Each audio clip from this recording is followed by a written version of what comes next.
నమస్తే, welcome to జిల్లా dairy. This is Sumitra. ముందుగా హెడ్లైన్స్. పులివెందులలో వైఎస్ఆర్ ఆసరా 4వ విడత కార్యక్రమం. జగన్ ఇచ్చిన హామీలన్నీ నెరవేర్చారన్న ఎంపీ అవినాష్. మెగా డిఎస్సీ కాదు, దగా డిఎస్సీ. డిఎస్సీ పేరుతో జగన్ ఎన్నికల స్టంట్కు తెరలేపారన్న కలికిరి. బీఆర్ఎస్ లో చెల్లని రూపాయి కాంగ్రెస్ లో ఎలా చెల్లుతాడు? తాటికొండ రాజయ్యపై కాంగ్రెస్ నేతల ఫైర్. భద్రాచలం రామయ్యను దర్శించుకున్న హరీష్ రావు. స్వామివారికి ప్రత్యేక పూజలు. కుప్పంలో ఆర్టీసీ బస్సు బోల్తా, స్వల్ప గాయాలతో బయటపడిన ప్రయాణికులు.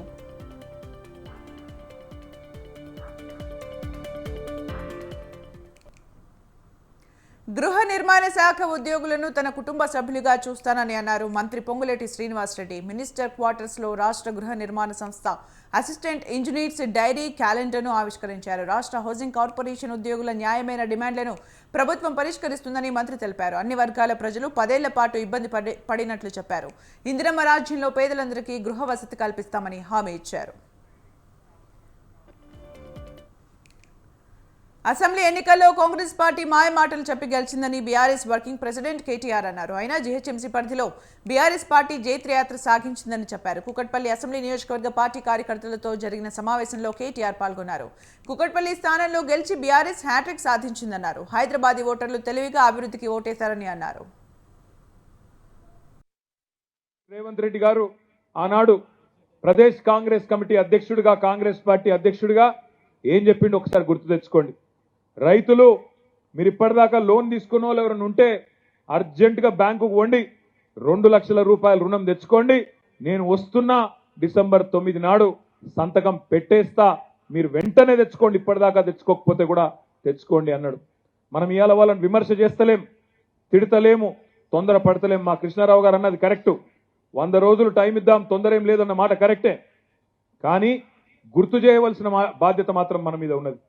డిసెంబర్ 9 సంతకం పెడతా అన్నది మనం కాదు, రేవంత్ రెడ్డి గారే.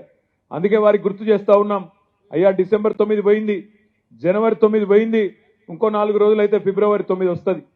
గుర్తు చేయవలసిన బాధ్యత ప్రతిపక్షంగా మీరిచ్చిన హామీలను గుర్తు చేయవలసిన బాధ్యత మా మీద ఉన్నది. కష్టకాలంలో కాంగ్రెస్ పార్టీ వెన్నంటి ఉండి పార్టీని అభివృద్ధిలోకి తీసుకొచ్చిన నాయకులు, కార్యకర్తలు కాదని, తన లబ్ధి కోసం పార్టీ మారిన ఎమ్మెల్యే రాజయ్యను మళ్లీ కాంగ్రెస్ లోకి తీసుకోవద్దని స్టేషన్ ఘన్పూర్ కాంగ్రెస్ నేతలు అన్నారు. బీఆర్ఎస్ లో చెల్లని రూపాయి డాక్టర్ రాజయ్య కాంగ్రెస్ పార్టీలో ఎలా చెల్లుతున్నాడని ఆగ్రహం వ్యక్తం చేశారు. కాంగ్రెస్ లోకి వచ్చి మళ్లీ గ్రూప్ రాజకీయాలు చేస్తే ఊరుకునే ప్రసక్తే లేదని హెచ్చరించారు.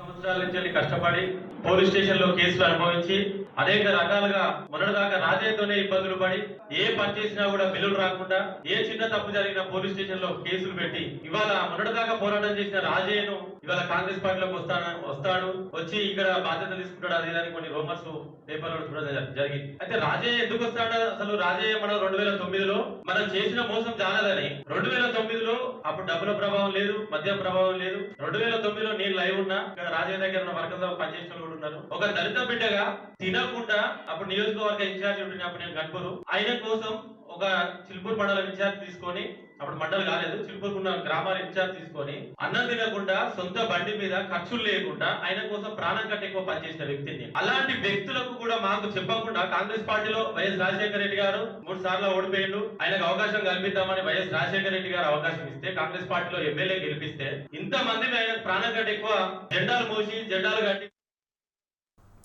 వైఎస్ఆర్ జిల్లా పులివెందులలో వైఎస్ఆర్ రాష్ట్ర 4వ విడత కార్యక్రమం జరిగింది. కార్యక్రమానికి హాజరైన ఎంపీ వైఎస్ అవినాష్ రెడ్డి చక్రాయపేటలో నూతనంగా నిర్మించిన వెంకటేశ్వర కళ్యాణ మండపాన్ని ప్రారంభించారు. సీఎం జగన్ ఇచ్చిన హామీలను 4 విడతలుగా అమలు చేశారన్నారు. చంద్రబాబు మభ్యపెట్టే మాటలకు ఏమాత్రం ప్రజలు మోసపోవద్దని అవినాష్ రెడ్డి కోరారు. మన ప్రియతమ నాయకుడు జగన్మోహన్ రెడ్డి గారు ఏప్రిల్ 2019 నాటికి డ్వాక్రా మహిళల గ్రూపులకు రాష్ట్ర వ్యాప్తంగా ఎంత అప్పు ఉందో ఆ అప్పు మొత్తాన్ని 4 విడతల్లో తిరిగి చెల్లిస్తానని చెప్పి ఆనాడు జగన్మోహన్ రెడ్డి గారు మీకు హామీ ఇచ్చారు.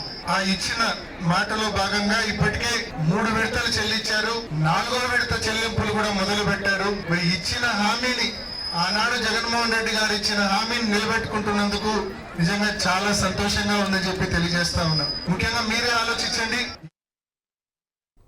మెగా డిఎస్సీ పేరుతో జగన్ ఎన్నికల స్టంట్కు శ్రీకారం చుట్టారని అన్నారు టీడీపీ ఎమ్మెల్యే అభ్యర్థి కలికిరి మురళీమోహన్. చిత్తూరు జిల్లాలో టీడీపీ కార్యాలయంలో ఆయన సమావేశాన్ని నిర్వహించారు. జగన్ విడుదల చేసింది మెగా డిఎస్సీ కాదని దగా డిఎస్సీ అని విమర్శించారు. 4.5 ఏళ్లుగా జాబ్ క్యాలెండర్ కనపడలేదని, డిఎస్సీ ఊసే ఎత్తని ప్రభుత్వం ఎన్నికల ముందు మెగా డిఎస్సీ ప్రకటనను విడుదల చేయడం దారుణమన్నారు. ఇది దివాలా కోరు రాజకీయమని విమర్శించారు. ఈరోజు వచ్చింది మెగా డిఎస్సీ పేరుతో ఈ రాష్ట్రంలో జగన్మోహన్ రెడ్డి గారు ఎన్నికల స్టంట్కు శ్రీకారం చుట్టారు. అది మెగా డిఎస్సీ కాదు, దగా డిఎస్సీ. జనాన్ని, ముఖ్యంగా చదువుకున్న యువకుల్ని దగా చేయడం కోసం ఒక దివాలాకోరు రాజకీయాలతో ఒక 2 నెలల్లో ఎన్నికలు రాబోతున్నటువంటి తరుణంలో ఎప్పుడు నోటిఫికేషన్ ఇవ్వాలా, ఎప్పుడు పరీక్షలు పెట్టాలా, ఎప్పుడు ఉద్యోగాలు భర్తీ చేయాలా, ఇవన్నీ కూడా కనీసమైనటువంటి అంచనాలు, ఆలోచనలు లేకుండా జనాన్ని, నిరుద్యోగ యువకుల్ని దగా చేయడం కోసం మెగా డిఎస్సీ పేరుతో కొత్త రాజకీయ నాటకానికి తెరదీశారు జగన్మోహన్ రెడ్డి గారు. కనపడిన ప్రకటన ఒకటి ఈరోజు వచ్చింది. మెగా డిఎస్సీ పేరుతో భద్రాచలంలోని శ్రీ సీతారామచంద్ర స్వామిని మాజీ మంత్రి హరీష్ రావు దర్శించుకున్నారు. హరీష్ రావుతో పాటు బీఆర్ఎస్ రాజ్యసభ సభ్యుడు వద్దిరాజు రవిచంద్ర, ఎంపీ మాలోత్ కవిత, ఎమ్మెల్సీ తాతా మధు దర్శించుకున్నారు. వీరికి ఆలయ అర్చకులు స్వాగతం పలికారు. అనంతరం ప్రధాన ఆలయంలో స్వామివారికి ప్రత్యేక పూజలు నిర్వహించారు. వేద ఆశీర్వచనం అందించిన వేద పండితులు శాలువాతో సత్కరించి స్వామివారి ప్రసాదాలు అందజేశారు.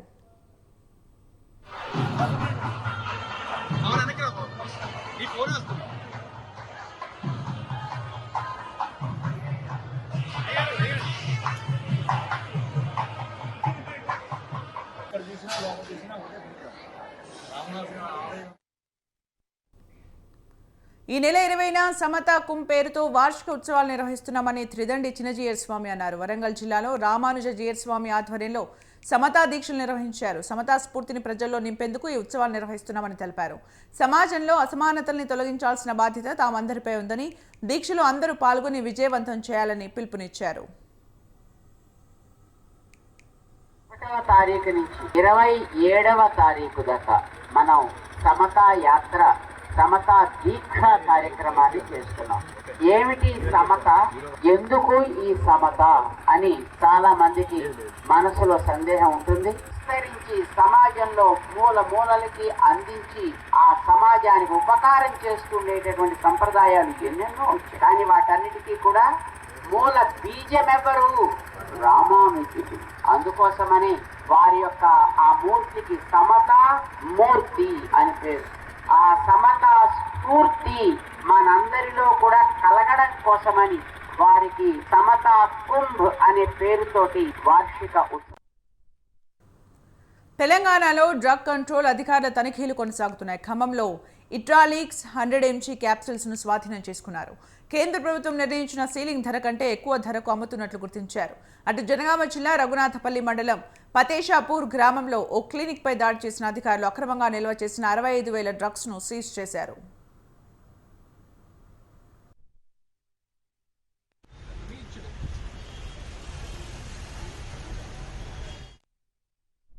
అనంతపురం జిల్లాలో నిరుద్యోగులు ఆందోళన చేపట్టారు. టవర్ క్లాక్ నుంచి కలెక్టరేట్ వరకు ర్యాలీ నిర్వహించారు. కలెక్టరేట్లోకి చొచ్చుకెళ్లేందుకు ప్రయత్నించడంతో పోలీసులు అడ్డుకున్నారు. దీంతో పోలీసులకు నిరుద్యోగులకు మధ్య తోపులాట జరిగింది.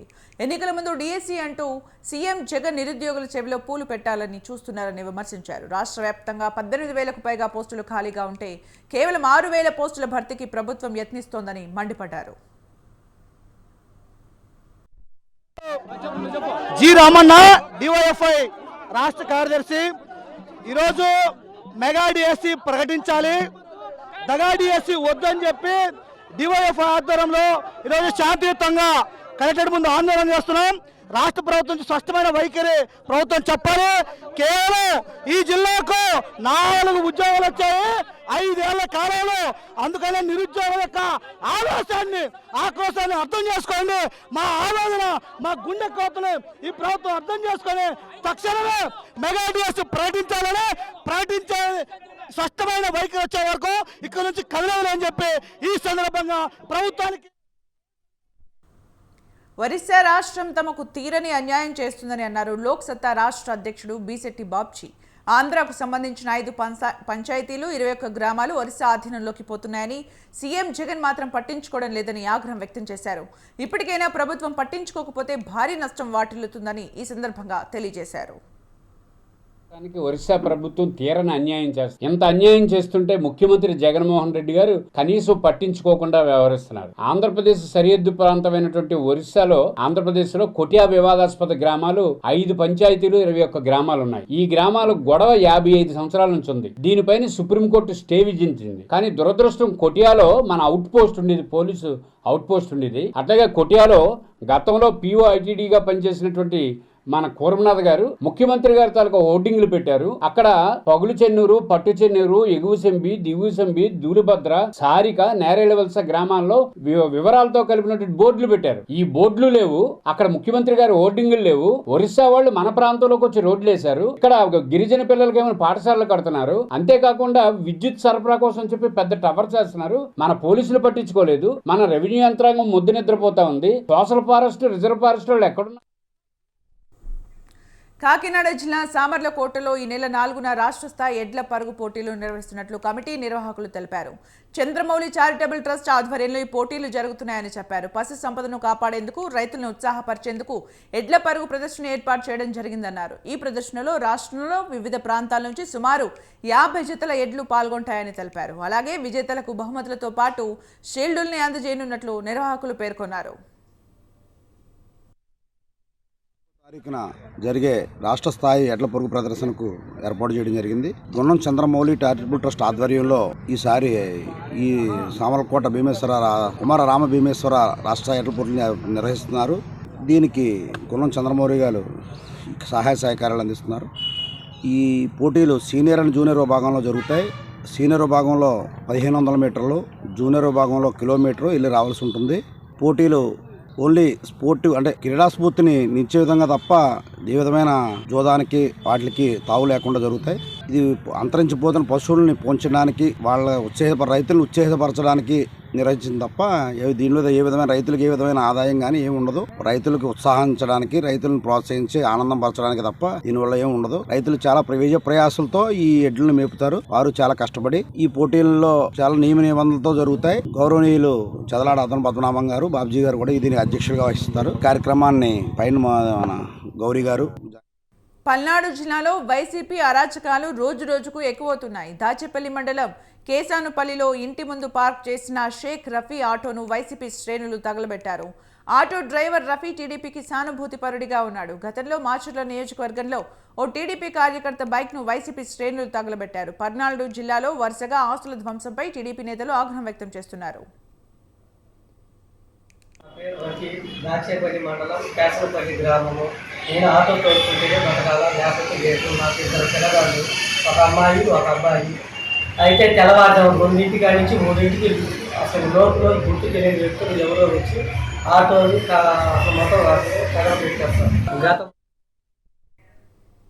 తిరుమల శ్రీవారిని ఉదయం నైవేద్య విరామ సమయంలో పలువురు పీఠాధిపతులు, స్వామీజీలు దర్శించుకున్నారు. చిన్నజీయర్ స్వామి, కుక్కే సుబ్రహ్మణ్య పీఠాధిపతి, విద్యాప్రసన్న తీర్థులు, వ్యాసరాజ మఠం పీఠాధిపతి విద్యాతీర్థ స్వామి, సత్యానంద ఆశ్రయం శ్రీహరి తీర్థానంద స్వామి, విశ్వగురు ఆశ్రమం విశ్వయోగి స్వామి, కడప బ్రహ్మంగారి మఠం వీరాజానంద స్వామి తదితరులు దర్శించుకున్నారు.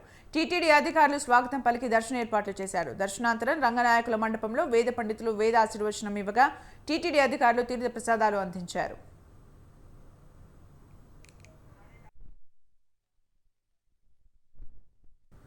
తెలంగాణ పోలీస్ శాఖ సంచలన నిర్ణయం తీసుకోనుంది. కోట్ల రూపాయల్లో ఆర్థిక నేరాలు చేసే వారి జాబితా తయారు చేసి కేంద్ర దర్యాప్తు సంస్థలకు ఇవ్వనుంది. కేసులు, అరెస్టులు జరుగుతున్న ఆర్థిక నేరస్తులు బెయిల్ మీద బయటకొచ్చి దర్జా వెలగబడుతున్నారు.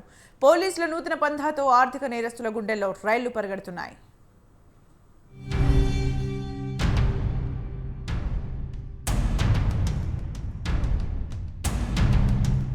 ఆర్థిక మోసాలకు పాల్పడేవారు, అవినీతిపరులపై ప్రభుత్వం ఉక్కుపాదం మోపనుంది. అడ్డగోలుగా ఆర్జించిన మొత్తాన్ని స్వాధీనం చేసుకునేలా సంబంధిత కేసులను ఈడీతో పాటు ఆదాయపు పన్ను శాఖకు రాష్ట్ర పోలీసులు సిఫార్సు చేయనున్నారు. అవినీతిపరులు, మోసాలకు పాల్పడుతున్న వారిపై నమోదవుతున్న కేసులు వివిధ కారణాల వల్ల ఏళ్ల తరబడి నడుస్తున్నాయి. ఈడీ అయితే నిర్ణీత సమయంలో అక్రమ ఆస్తులను జప్తు చేస్తుందన్న నమ్మకం ఉంది. ఐటీ శాఖ సైతం లెక్కల్లో చూపని ఆదాయం ఆస్తులను గుర్తిస్తోంది.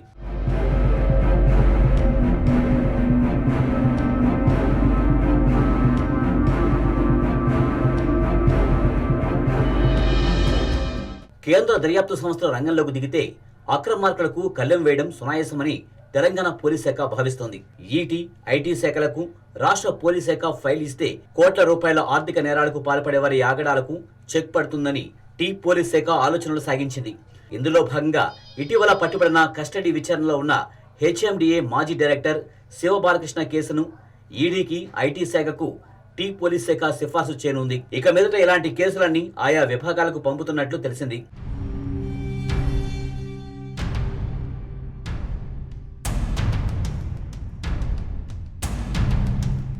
రాష్ట్రంలో ఆర్థిక మోసాలు అడ్డగోలుగా పెరిగిపోతున్నాయి. 2022లో 21,499 చీటింగ్ కేసులు నమోదయ్యాయి. 2023 నాటికి ఈ కేసులు 22,996కు పెరిగాయి. ఒక్క హైదరాబాద్ కమిషనరేట్ పరిధిలోనే 16,000 కోట్ల రూపాయలకు సంబంధించి కేసులు నమోదయ్యాయి. రాష్ట్ర వ్యాప్తంగా మొత్తం 50,000 కోట్ల రూపాయల వరకు ఈ చీటింగ్ కేసులు ఉండవచ్చునని పోలీసు అధికారులు అనుకుంటున్నారు.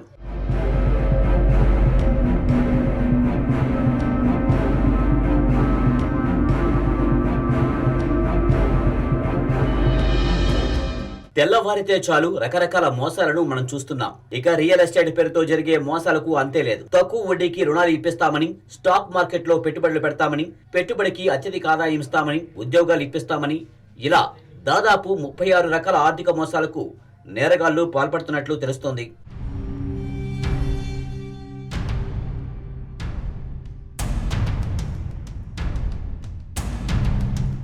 హైదరాబాద్ పరిధిలోని 3 కమిషనరేట్లలో కలిపి గత ఏడాది దాదాపు 10,000 కోట్ల రూపాయలకు సంబంధించి రియల్ ఎస్టేట్ మోసాలు జరిగినట్లు అధికారిక లెక్కలు తెలియజేస్తున్నాయి. అక్రమార్జనకు అలవాటు పడిన వారు ఎంతో మందికి ఇలాంటి మోసాలు నిత్యకృత్యమైపోయాయి. కరక్కాయలు కరగదీసి ఇస్తే పెద్ద మొత్తంలో డబ్బులు ఇప్పిస్తామని చెబుతూ చేసిన మోసం తెలిసిందే. ఆన్లైన్లో పంపిన సమాచారాన్ని పీడిఎఫ్ గా మార్చి ఇస్తే డబ్బులు ఇస్తామని నమ్మిస్తూ 100 కోట్ల రూపాయలు వసూలు చేస్తున్నారు.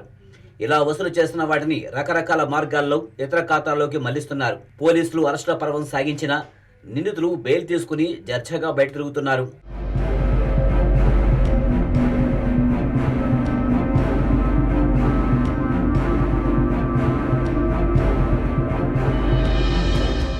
అవినీతి కేసుల్లో పట్టుబడిన లిస్టును ఈడీ, ఐటీ శాఖలతో రాష్ట్ర పోలీస్ శాఖ పంచుకోవాలని నిర్ణయించుకోవడంతో ఆర్థిక నేరగాళ్ల గుండెల్లో రైళ్లు పరిగెడుతున్నాయి. అవినీతి పరులు ఆదాయానికి మించి ఆర్జించిన మొత్తంలో ఇతర ఆస్తులు కూడబెట్టుకోవడం, ఆ తర్వాత బంధువులు, సన్నిహితులను బినామీలుగా పెట్టుకుని వారి ఖాతాల్లోకి మళ్లించడం చేస్తున్నారు. ఇది సైతం పిఎంఎల్ఏ పరిధిలోనికి వస్తున్నందున ఈ అక్రమ ఆస్తులను గుర్తించి జప్తు చేయించనున్నారు.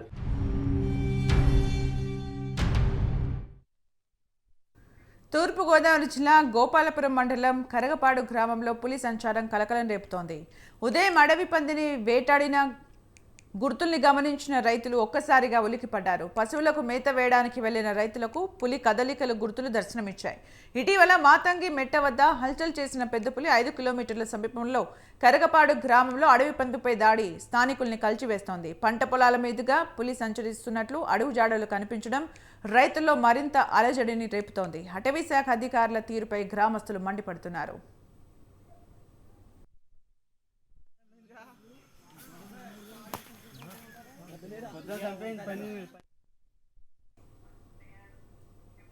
ఒరిస్సా నుంచి తెలంగాణకు సప్లై అవుతున్న నకిలీ మద్యాన్ని హైత్ నగర్ ఎక్సైజ్ పోలీసులు పట్టుకున్నారు. పట్టుబడిన 3,000 లీటర్ల నకిలీ మద్యాన్ని జేసీబీతో ధ్వంసం చేశారు. బెల్ట్ షాపులు దొరికిన చిన్న క్లూతో నకిలీ మద్యాన్ని పట్టుకున్నామని సరూర్ నగర్ ఎక్సైజ్ అధికారి రవీందర్ రావు అన్నారు. బెల్ట్ షాపులపై కూడా కఠిన చర్యలు తీసుకుంటామని తెలిపారు. అక్రమ మద్యాన్ని ఎట్టి పరిస్థితుల్లో సహించేది లేదన్నారు. నకిలీ మద్యంపై ప్రత్యేక నిఘా ఉంటుందని ఈ సందర్భంగా తెలియజేశారు.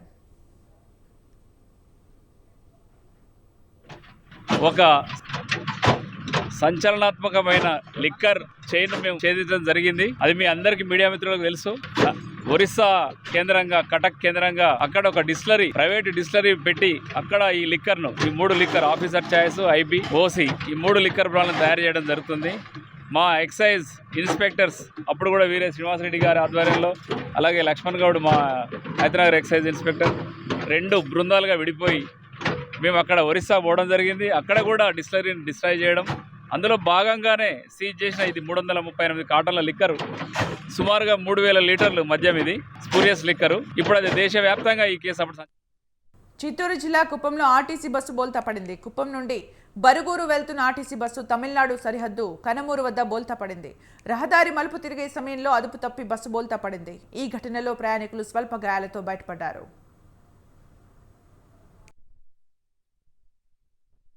చంద్రబాబు గారు ముఖ్యమంత్రిగా ఉన్నప్పుడు కుప్పం డిపోలో 120 సర్వీసులు కొత్త బస్సులతో ప్రయాణికులకు సేవలు అందించిన ఘనత గత ప్రభుత్వంది. ఈరోజు జగన్మోహన్ రెడ్డి ప్రభుత్వం వచ్చినాక కుప్పం డిపోలో ఉన్న బస్సులన్నీ, కొత్త బస్సులన్నీ పుంగనూరు డిపోకి తరలించి పెద్దిరెడ్డి గారు అక్కడ నుండే డొక్కు బస్సులన్నీ కుప్పం డిపోకి ఇచ్చి ప్రయాణికుల ప్రాణాలతో చెలగాటమాడుతున్నారు. ఇప్పుడైనా కళ్ళు తెరిచి ఇలాంటి బస్సులు, డొక్కు బస్సులను కుప్పం డిపోలో లేకుండా కొత్త బస్సులు తెప్పించి ప్రయాణికులకు మెరుగైన సేవలు అందించాలని కోరుతున్నాము. గత ప్రభుత్వంలో కొత్త బస్సులతో ప్రయాణికుల సేవలు అందిస్తే ఈ రోజు వచ్చి డొక్కు బస్సులతో ప్రయాణ ఇవి జిల్లా డైరీ విశేషాలు. కీప్ వాచింగ్ స్వతంత్ర.